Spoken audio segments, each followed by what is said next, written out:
तो ये संसार मिथ्या है, वास्तविक है, माया है, पता नहीं क्या है।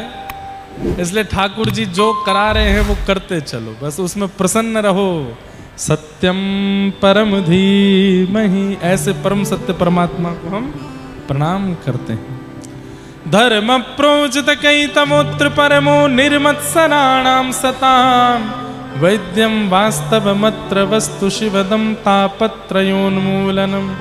श्रीमद्भागवते महामुनिकृते किं वा परैरीश्वरः, सद्यो हृद्यवरुध्यते त्रिकृतिभिः शुश्रूषुभिस्तत्क्षणात्। विषय, अधिकारी, संबंध और प्रयोजन, चार बातों का ध्यान और सुनिए। श्रीमद् भागवत का विषय क्या है? तो धर्म प्रोजित कई तवोत्र परमो, आपके चित्त में परम धर्म का उद्दीपन करना, यह भागवत का विषय है। भागवत श्रवण करने वाले के चित्त में परम धर्म प्रकट हो जाता। परम धर्म किसको कहते हैं?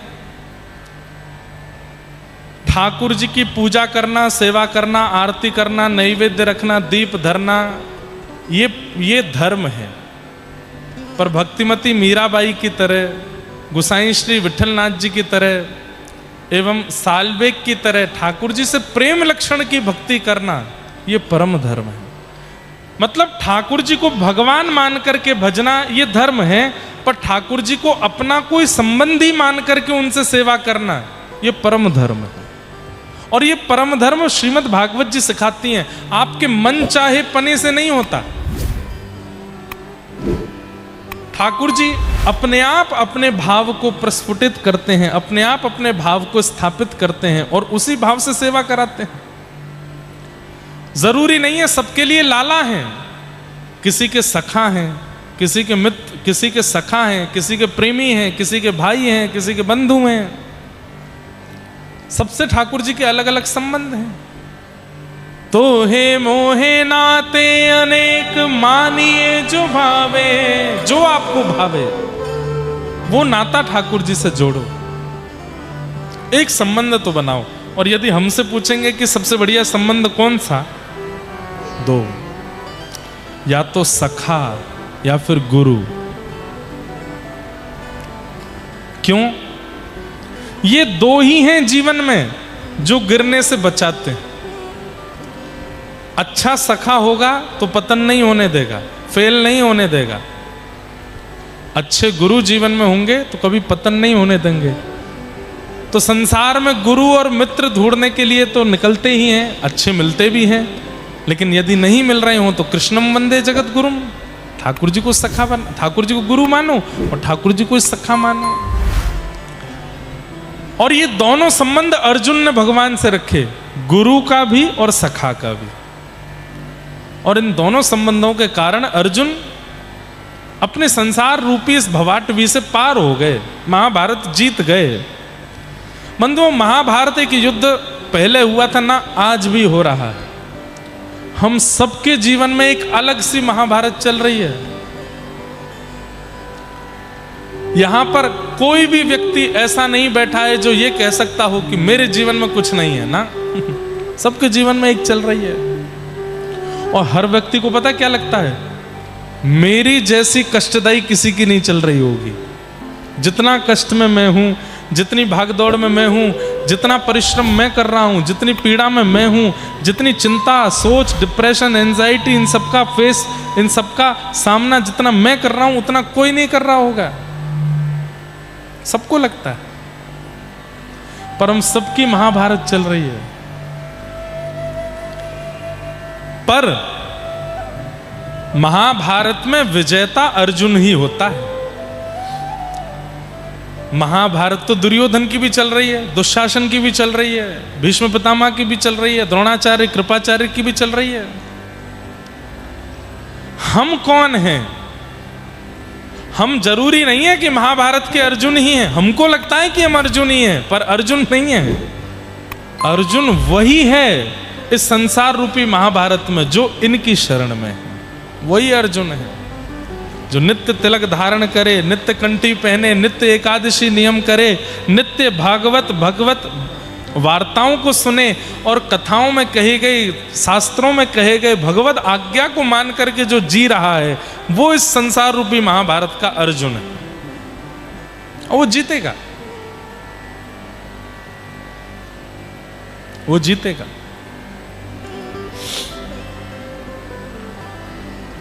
फिर कह दूं, संसार के व्यवहार में यहां बहुत श्रेष्ठ बनना, नाम वैभव यश प्रतिष्ठा मान धन सब प्राप्त करना, ये कल्याण माना जाता है, परंतु आध्यात्मिक रूप से ये कल्याण नहीं है।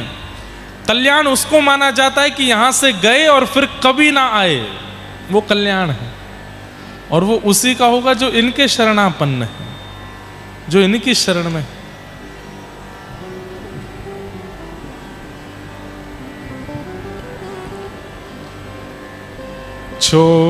छोड़ मैं आयो जग के बंधन, आस तुम्ही से है अब नंदन, आयो शरण में तोरी, तोरी सुध ले लो कछु मोरी, मोरी आयो शरण में तोरी, तोरी आयो शरण में तोरी।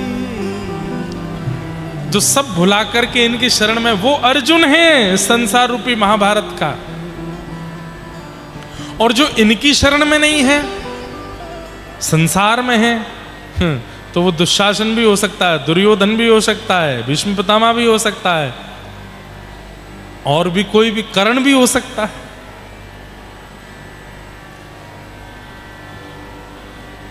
अर्जुन बनो। अर्जुन कब बनोगे? जब इनसे संबंध बना लोगे। एक संबंध रखो, और वो संबंध कथा श्रवण करने के उपरांत बनाइए। कथा आपको आज्ञा देवे कि ये संबंध ठाकुर जी से रखो, वो संबंध बनाइए ठाकुर जी से।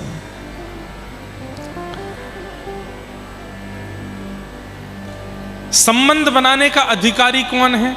तो कहते हैं निर्मत्सराणाम सताम, जिसके चित्त में मात्सर्य दोष नहीं है। मात्सर्य दोष को कहते हैं ईर्ष्या। 4 प्रकार के दुख होते हैं, ध्यान से सुनना। कर्म का दुख, काल का दुख, स्वभाव का दुख और दूसरे के सुख से दुख। ये 4 प्रकार के दुख हैं। इस संसार में लगभग ये चारों दुख सबके जीवन में है। कोई कर्म से दुखी, कोई काल से दुखी, कोई स्वभाव से दुखी, लेकिन सबसे ज्यादा दुखी दूसरे के सुख से दुखी। वो हंस क्यों रहा है? खुश क्यों है? चैन की नींद कैसे सो ली इसने? ये इतना प्रसन्न क्यों? गाड़ी कैसे आ गई इसके पास? इसके बच्चे पढ़ लिख के आगे क्यों निकल गए? ये ज्यादा दुख का कारण है। अरे कहां तक कहें, डाइनिंग टेबल पर बैठे हैं भोजन करने के लिए, अतिथि बनकर के किसी के घर गए थे, और जिसके घर गए थे उसकी पत्नी भोजन करा रही थी। रोटी परोसने आई तो हमारी रोटी थोड़ी सूखी सी लगी, अपने पति को घी वाली खिलाई। इसी से ईर्ष्या हो जाती है। हम अतिथि हैं, हमको ऐसी रोटी खवा रहे हैं। दूसरे के सुख का दुख ज्यादा है हम लोगों को। और एक बात कह दूं बंधुओं, लिख लीजिएगा, मैं हर कथा में कहता हूं, काम दोष यदि चित्त में है तो ठाकुर जी मिल जाएंगे। क्रोध दोष चित्त में है, ठाकुर जी मिल जाएंगे। लोभ दोष चित्त में है, ठाकुर जी मिल जाएंगे। कितने भी दोष आपके अंदर हैं, ठाकुर जी फिर भी आपको स्वीकार कर लेंगे। लेकिन ईर्ष्या का दोष यदि है, भगवान कभी स्वीकार नहीं करेंगे। आपने ताली बजाई, बहुत अच्छी बात, लेकिन 90% संसार में ईर्ष्या है। सब दुखी।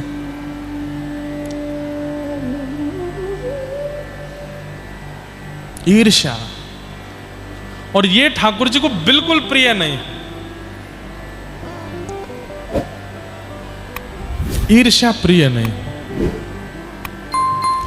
जयदेव महाप्रभु ने गीत गोविंद की रचना की तो उस समय उनसे ईर्ष्या करके किसी और ने भी उड़ीसा में गीत गोविंद लिखा, उनसे भी अच्छा लिखने का प्रयास किया, ईर्ष्या में कि मेरा भी नाम हो जाए। महाप्रभु जगन्नाथ नृसिंह बनकर के स्वप्न में आ गए और बोले भले ही तुमने गीत गोविंद उनसे बढ़िया लिखने का प्रयास किया, अपने गीत गोविंद को समुद्र में डाल के आओ, गीत गोविंद एकमात्र जयदेव का ही रहेगा।